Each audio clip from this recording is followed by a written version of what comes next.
our NHS will be in a stronger state as the weather improves and fewer people suffer from normal respiratory diseases, more beds are available, and we'll have more time for medical research.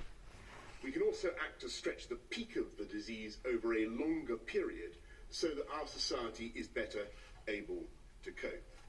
The Chief Medical Officer will set out our lines of defence.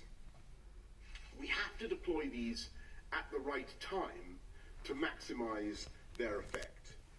The most important task will be to protect our elderly and most vulnerable people during the peak weeks when there is the maximum risk of exposure to the disease and when the NHS will be under the most pressure. So the most dangerous period is not now, but some weeks away, depending on how fast it spreads. Today, therefore, we're moving forward with our plan.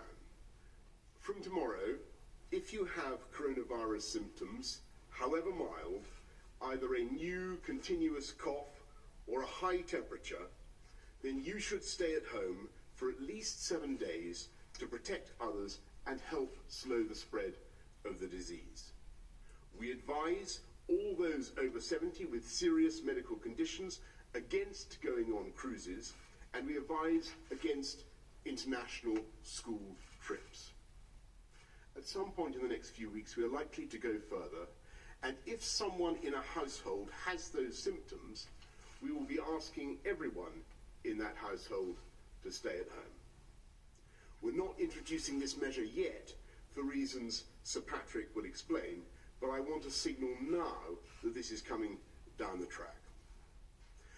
We are considering the question of banning major public events such as sporting fixtures, and the scientific advice, as we've said over the last couple of weeks, is that this banning such events will have little effect on the spread. But there is also the issue of the burden that such events can place on public services. So we're discussing these issues with colleagues in all parts of the United Kingdom, and we'll have more to say shortly about the timing of further action in that respect. At all stages, we have been guided by the science, and we will do the right thing at the right time. We are not, repeat not, closing schools now. The scientific advice is that this could do more harm than good at this time, but of course we're keeping this under review, and this again may change as the disease spreads. Schools should only close if they are specifically advised to do so, and that remains our advice. There is no escaping the reality that these measures will cause severe disruption across our country for many months. The best scientific advice is that this will help us slow the disease and save lives. There will be detailed information available on the NHS website and from 111 online. But I want to stress something that's very important in the wake of what we're saying this afternoon. I urge people who think, in view of what we're saying about their potential symptoms, that they should stay at home. I urge them not to call 111, but to use the internet for information if they can. I also want, at this stage, to speak directly to older people, because this disease is particularly dangerous for you, for older people, even though the vast majority of older people will experience a mild to moderate illness. I know that many people will be very worried. And I think we should all be thinking about our elderly relatives, the more vulnerable members of our family, our neighbours, and everything we can do to protect them over the next few months. We're going to need to mobilise millions of people to help and support each other. And I just want you to know that the government will do all we can to help you and your family during this period.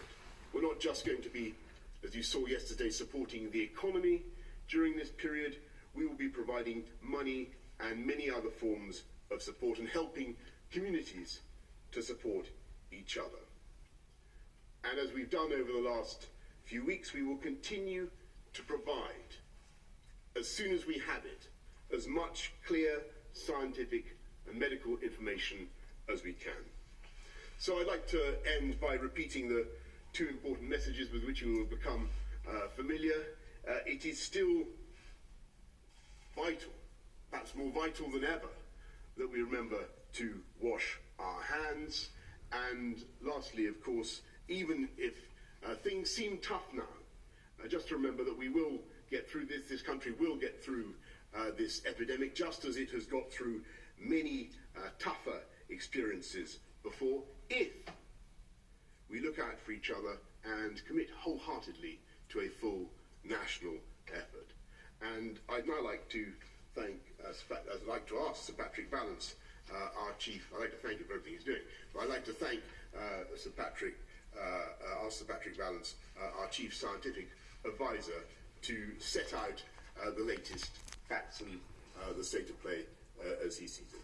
So this is a new disease, and none of us has immunity to it, as the Prime Minister has said, and that's a key part of what we're looking at here. It is entering a new phase. The WHO has called this a global pandemic, and we're entering a delay phase. It's important to recognise that the contain phase of case identification and isolation has had an effect to delay things up until now, and currently we're on a trajectory that looks as though it's about 4 weeks or so behind Italy and some other countries in Europe. That means that we've now reached a stage when of the epidemic. I just wanted to show you on a slide. If it will appear. Here we go. This is the shape of an epidemic. So you go along the bottom for some time with not very much happening, and that's probably where we are now. There are currently 590 cases that have been identified in the UK, and there are more than 20 patients on intensive care units. If you calculate what that really means in terms of the total number, it's much more likely that we've got somewhere between 5,000 and 10,000 people infected at the moment. We've identified 590. The same sorts of ratios will be true in other countries depending on how much testing they've done. That's still a relatively small number. We're still on the flat part. As these curves start to take off, as more people get it, they take off quite steeply. And that's why timing is so important. Because what you want to do is to protect people during the most infectious period, and I'll explain that in just a minute. So we're in a period now where we've got some, but it hasn't yet taken off. The actions that we need to take are to try to do two things. It's to delay, hopefully this will come on, it is to delay the peak and to push the peak down. So we're trying to reduce the number of cases at any one time. That's very important for NHS, in order to make the NHS able to cope with this. And it's also important because it pushes it out into summer months, where the NHS is less busy, but also where there may be less transmission of virus. Respiratory infections in general tend to be a bit less common. So that's one aim, is to change the shape of this. And it's important to recognise it's not to stop everybody getting it. You can't do that. It's not possible to stop everybody getting it. And it's also actually not desirable, because you want some immunity in the population. We need to have immunity to protect ourselves from this in the future. The second big aim that we need to look for is how in that we protect the vulnerable and the elderly, who are at most risk of serious illness and dying from this. And the way this disease looks as though it appears is that you have 5 days or so of mild viral illness, and then a small proportion of people get a second phase where they have some sort of immune response to it, which causes the damage. And the elderly and the sick are much more likely to get that. So during the period of peak transmission, we need to protect them at that phase. And if you look at the curves, it becomes obvious that if you do that at the moment, you're not protecting anybody really, because the number of cases are too small. If you do it at the right time, then you're protecting them over the peak, and you're not asking them to be in isolation for too long. Similarly, with the idea of households going into complete isolation, that comes a bit later, when you've got some more cases coming up. At the moment, if you asked households to completely isolate if one person was ill, most people would not have coronavirus. You may have to do the whole thing all over again. And what happens then is the effect of that wanes, because people get fed up with doing this and you end up with not being able to do it time and time again. So the timing is critical, and that's true across all of the interventions we've looked at. That's why this is a package of things that need to happen at the right time and in the right phasing. In terms of mass gatherings and schools, it's true that there's some effect in closing schools, but that effect is minimal, and actually you'd have to do it for 13 to 16 weeks or longer, and you don't need to be a very advanced mathematician to work out that the chances of keeping children not speaking to each other or playing with each other over 13 to 16 weeks is 0, and therefore you have to be very careful to make sure you take the right measures that will stop this, rather than things which might end up with children, for example, going to stay with grandparents at a time when they might be most vulnerable. So the idea is to do things at the right time, not to end up with measures stopping during the peak and exposing more people to illness. And I'll hand over to Chief Medical Officer to explain in more detail the measures that are being proposed. So I'll just amplify just a few of the points that have just been made. First of all, we are clearly now stopping the contain phase of this operation that we've always said from the beginning. There were 4 stages to this: contain, delay, research and mitigate, and the contain finishes from today. Fantastic work has been done by my colleagues in the NHS and in public health across all 4 nations, and as a result of that, finding the early cases they were imported, isolating them with the consent of the people involved, for which we are very grateful, and following the chains of transmission, that has helped to slow down the seeding of this virus and has pushed it out in time. So the delay has already begun as a result of the work of our colleagues and the public spiritedness of people who came forward for testing. But now we move on to the next phase, and I think that's made very clear by the fact that the World Health Organization yesterday declared this as a global pandemic, and today the 4 UK CMOs agree that we should raise the risks to the UK, all 4 nations, too high. Now, in terms of what can people do to make sure that we have the smallest impact from this epidemic that is possible, and we need to do the right things at the right time. And just to add one point to the reasons that Sir Patrick has just given, if people go too early, they become very fatigued. This is going to be a long haul. It is very important we do not start things in advance of need. There are several things we will need to do in due course, which it is not appropriate to do at this stage. I'll come on to one of them at the end. Now, the things we can do now, we cannot emphasize too much the point about washing hands. That is actually an incredibly powerful public health intervention. But the new things from today are to ask anybody who has a cough that is continuous and new, or a temperature, for those who choose to measure their temperature, 37.8. Some people will do it just based on the fact that they have a temperature in terms of feeling. We wish those people to stay at home for 7 days. Now, the reason for this, and I wanted to be clear about this, because we are asking people to do something which will interfere with their lives and interfere with their work and their social life in quite a significant way. So it's important people understand why this is going to help the national effort to combat this virus. The first thing is that it helps to protect older and more vulnerable people who they might come directly or indirectly into contact with. The second thing is, as Patrick has pointed out, this helps to reduce the peak of the epidemic so that it is a lower peak, making it easier for the NHS and health services in all 4 nations to cope as this goes through. The third thing is that it can lead to increased delay, pushing it further into the area where the NHS is under less pressure, and giving us more time to get our countermeasures as optimal as possible. I finally just wanted to make a point about why it's 7 days. The virus seems to have its maximum transmission around the time of the first symptoms and for 2 or 3 days afterwards, and then rapidly declines, so that by 4 days, by 7 days, the great majority of people are not infectious, and it is fine for them to go back into society.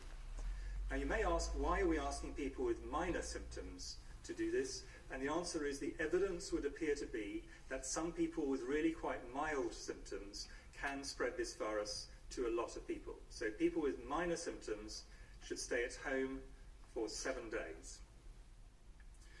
Now there is an additional point I want to re-emphasize from the Prime Minister, which is just as people would not normally, if they had a minor sprain or other minor problem, call for an ambulance, it is important that people with very minor symptoms do not call 111.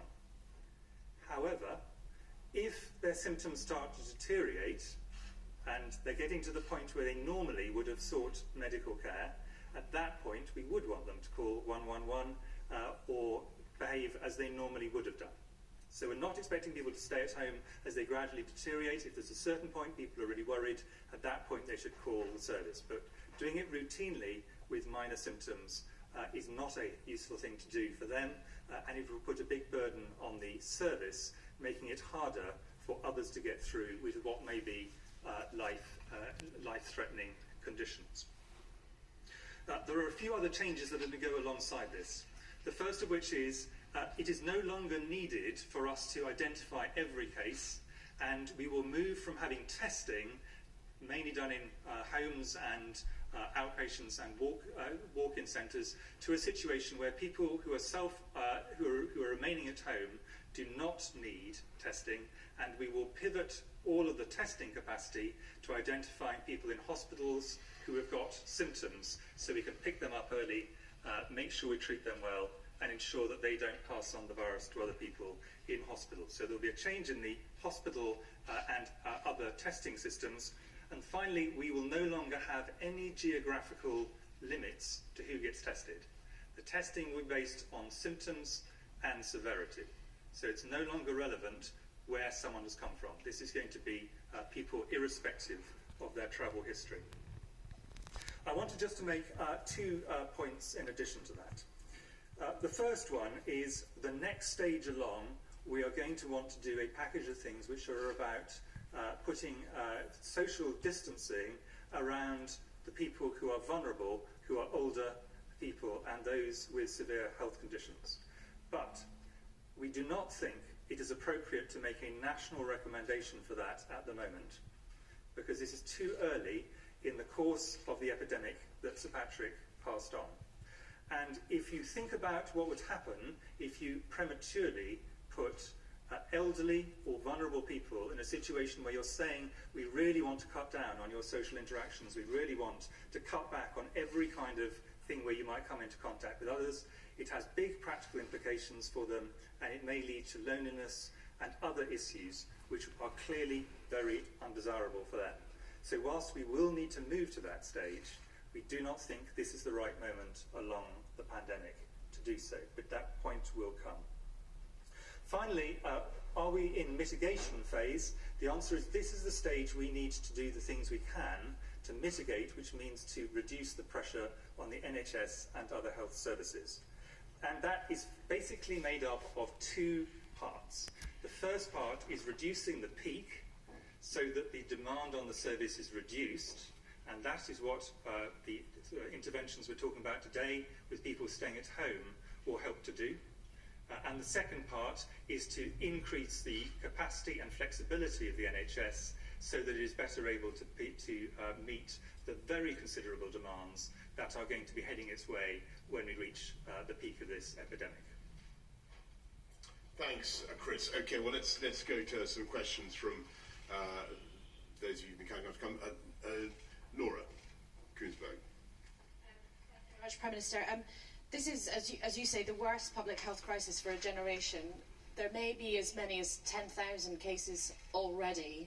How sure are you that the approach you're taking, holding back from some of the more drastic measures, is the right one? You say you're guided by the science, but if it turns out to be the wrong approach, the consequences would be extremely grave. Well, we're guided by the science in everything that we do, Laura. And just on the delay, for instance, the issue about elderly people and the protection of elderly people, asking elderly people to stay at home, that's one thing that you really got to time, as Chris and Patrick have been explaining, so that it coincides with the period at which the epidemic is really at its peak. So you need to make sure that you move that period when we're asking older people, vulnerable people, to go through a pretty difficult period of isolation, and we time it so as to coincide with the moment when they are at most exposure, most risk of exposure to the illness. That's one of the reasons why we're not triggering that draconian measure now, if you see what I mean. And on the issue, for instance, of mass gatherings, sporting events, and so on, it is very important that we're guided by the science. There is very little epidemiological or medical reason at the moment to ban such events, as I think Nicola Sturgeon, First Minister of Scotland, has also made clear.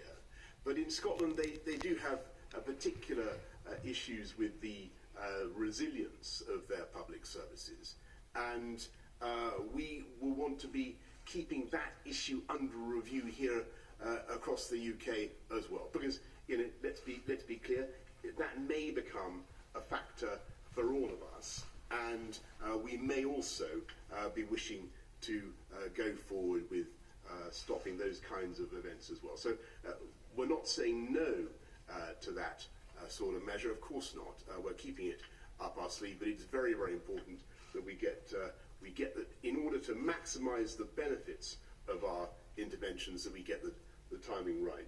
If I just add one thing to that, which is an important part of the science on this is actually the behavioural science, and what that shows is probably common sense to everybody in this audience, which is that people start off with the best of intentions, but enthusiasm at a certain point starts to flag. If you start too early, and then people's enthusiasm runs out just about the peak, which is exactly the time that we want people to be doing these interventions, that is actually not a productive way to do it. So we do need to do it at the last point it is reasonable, so people will maintain their energy and enthusiasm to get through what will be quite difficult things to do. It sounds trivial to say stay at home if you have minor symptoms, wait until you're doing it, and you will realise this is going to be difficult, and the other things we're asking are going to be difficult, and it's important we do not ask our fellow citizens to do them for longer than makes sense from the epidemiology. Just to be really clear about that, the delay is to maximise the effect. It's not simply to delay. It's exactly as Chris has said, to make sure we don't end up with everything coming off just when you don't want it to come off. Thanks. Beth Rickenstein. Thank you. Prime Minister, the US has stopped flights from Europe. Italy has closed down completely. Ireland today has closed its school. But your action plan basically means asking people to stay at home if they feel ill and avoid cruises.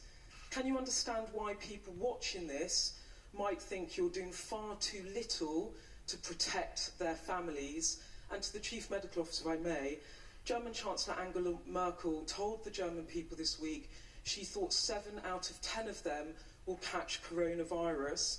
Do you think that sort of level will apply in the UK? And can you level with us and, based on your graphs, say how many people do you think will actually die? Thank you. Well, Beth, first of all, I mean, we have to look at the efficacy of the measures that we're bringing forward. And we, as I've said throughout, we're looking at the science. And the measures that I've discussed today with you, staying at home if you think you have the symptoms, your whole household staying at home, looking after the elderly, making sure the elderly and vulnerable stay at home.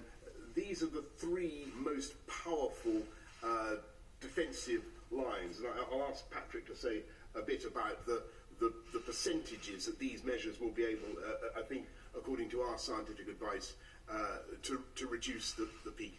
We think it's very important to maintain public trust and confidence in what we're doing throughout this challenging time, always to be guided by the best possible scientific advice. Patrick. So the modelling predicts that you get about a 20 to 25% reduction in peak with getting people to stay at home for 7 days if they've got mild symptoms. You'd get something like a 25% reduction if you went to the whole household isolation, and those are additive, so you'd expect to get up towards 50 plus. And then looking after the elderly in terms of preventing them from getting infected, that's not so much about stopping or reducing the transmission in society, that's about them not getting it. That has a bigger effect on death, where you'd expect about 20 to 30% reduction in death rate.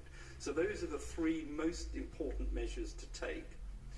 It doesn't mean other things don't have additional effects as well, but those are the ones which have the biggest effect, and therefore they need to come in first. You can bring in other things later, and it's important, I think, not to go to things that have relatively small effects but sound very sensible, because that puts people off doing the things that really matter. And it's also important, as we keep stressing, to do this in a way that's sustainable, because we're not talking about measures that you're going to do for a week or two. These are measures which we have to have in place over the whole course of the epidemic. So I'll add an additional point on the schooling, which I think is something which obviously families really care about, and then I'll answer directly your question on the numbers. On schooling, the additional points, in addition to the modelling, so one reason to close schools is it's going to have a big impact on the epidemics. Patrick has already covered that. A second reason is if children are particularly affected by a virus or some other infection. Fortunately, and this is one silver lining, if you wish, in this particular infection, it looks as if children are affected much less than adults based on the early data we have at the moment. Our view is not that they don't get infected, we think they probably do, but they seem to have a much milder disease in general. So the second possible reason to close schools does not appear to be there. And of course, closing schools has big knock-on effects across all of society. So it has to be justified by very strong reasons, either for protection of children or for the impact on the epidemic. In the absence of those, the evidence for doing this is quite weak. In terms of being level, as you put it, with numbers, I have been absolutely level on every number in which I have confidence. Actually, our top number for our reasonable worst-case scenario is higher than the Chancellor's. In fact, our top planning assumption would be up to 80% of the population being infected. But that is an entirely speculative number. Now, we do know something about the mortality rate. I've discussed that before. I'm very happy to go through that. But the overall mortality rate is, in our view, Patrick and I completely agree on this, 1% or less overall, although higher in older and vulnerable groups and lower in other groups. The bit we actually do not know, and I'm really not in favour of putting what I consider are basically speculative numbers, which are kind of made up just for convenience, into the public domain, is what percentage of people are actually infected. If you multiply by the one by the other, then you'll get a number. But we do not know. And if you look around the world, nowhere so far is coming anywhere near the 80%, which is our top reasonable worst-case scenario. As soon as we get a clear indication as to what we think is a reasonably stable number on that, I'm very happy to then do what is a pretty straightforward mathematical calculation and say this is where we think we will land. But what I'm trying to avoid, and Patrick is as well, is trying to be really clear about what we know, really clear about where we've got numbers that we think are reasonable estimates or reasonable worst-case estimates, and not put into the public domain numbers which, in my view, are really basically speculative.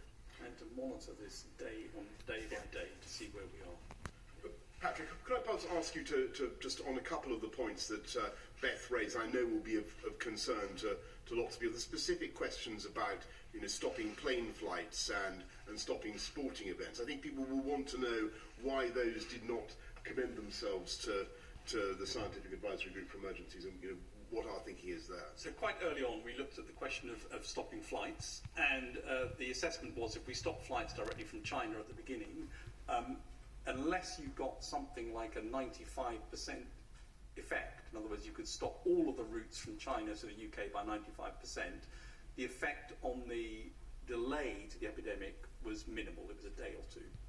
And more realistically, we could get at best probably 50% reduction. So that this really wasn't going to make a big difference. I think the evidence has borne that out, actually, that you can't, in the way the world works, you cannot stop that unless everybody decides to do it all at once. And it's certainly too late now to be trying to do that. Sorry, I forgot what the second one was. The sporting events. Just one other thing on the planes, actually. The other thing is, of course, the screening measures on airports, as we know. I mean, it sort of sounded sensible, but we know that, for example, the first case in the US went through the screening measure, and that was the first person wasn't detected and then popped up. So these things sound great, but don't always work. The sporting events, of course, there is a risk, and I'll explain this as I did last time, that as one individual you have who's infected, you are releasing virus from your body as you cough or sneeze or put fluids onto surfaces. But on average, one person infects 2 or 3 others. You therefore have a very low probability of infecting a large number of people in a stadium, or a rather higher probability of infecting people very close to you. And that means that most of the transmission tends to take place actually with friends and colleagues and things in close environments, not in the big environments. So it is true, of course, that any cancellation of things, you can have some effect. If you then get a displacement activity where you end up with everyone congregating somewhere else, you may actually have perversely an increased risk, particularly in an indoors environment. So it doesn't mean you shouldn't at some point make the decision for the resilience point that's been discussed, but this is not a major way to tackle this epidemic. The major ways to tackle it are to try and reduce and delay the transmission across households and across people who've become infected, and that's why that's the concentration of the first actions, and they're not trivial actions. These are quite difficult things for people to actually comply with and to do. Thanks very much. Pippa Crerar. Pippa Crerar from the Mirror. I've got a couple of questions for me. First one is about statutory sick pay. And Prime Minister, you made announcements, or Chancellor made announcements at the budget yesterday, which cover a lot of people, but there's still some gig workers and other low-paid workers that aren't going to be covered by it, and will therefore have to embark on the benefit system, enter the benefit system. Can you keep the door open to looking again at whether some of those workers might be covered by SSP, rather than forcing them onto universal credit, which is quite a difficult system to get their heads around? And secondly, can I quickly ask you whether you have any concerns yourself? You're coming into a lot of contact with a lot of people in small environments rather than mass gatherings, whether you yourself have any concerns or worries, like a lot of people do, about getting coronavirus, and whether, as Prime Minister, you've got measures in place with your, I think it's your first Secretary of State, I believe is Dominic Raab, to step in should you be incapacitated for any length of time. Thank you. Okay, well, first of all, on the issue, you're quite right, Pippa. It's very important that we do everything we can to protect people who are not necessarily eligible for SSP, statutory sick pay. You saw what we did by advancing statutory sick pay. We're laying instruments today that will help people who are unemployed or not in work, who are self-employed, on benefits. And the crucial thing is that we will do everything that is necessary to make sure that when we ask people to do something tough, as Chris has just been saying, something difficult, like staying at home and protecting other people, that you're not disadvantaged. No one is penalised for doing the right thing. And on the second thing, well, I'm washing my hands. That's the crucial thing. And Mesa Hall of the Express. Mesa. Thank you, Prime Minister. Mesa Hall from the Daily Express. Lots of people, Prime Minister, will be keen to do their bit and help out, whether it's helping out overstretched NHS or public services or helping protect the vulnerable. Are you planning any form of register or anything in advance so that people with the right skills can do the right job for the country in its hour of need? Indeed, Mesa, we are. And I know that Matt Hancock has set up a system so that people, for instance, wanting to come back into the NHS, people who have skills that could be of value to the country now will have a way of doing that and of contributing. We certainly encourage people to think of doing that in the weeks ahead. Jason Groves, Daily Mail. Thank you, Prime Minister. Just to follow up Mesa's point, you asked for people to mobilise to support each other through this crisis. I wonder what sorts of things you had in mind. And Sir Patrick, can I just pick you up on a point you made? You said we were roughly 4 weeks behind Italy. Should people be looking at what's going on in Italy and thinking, Christ, that's what we're going to be facing in a month?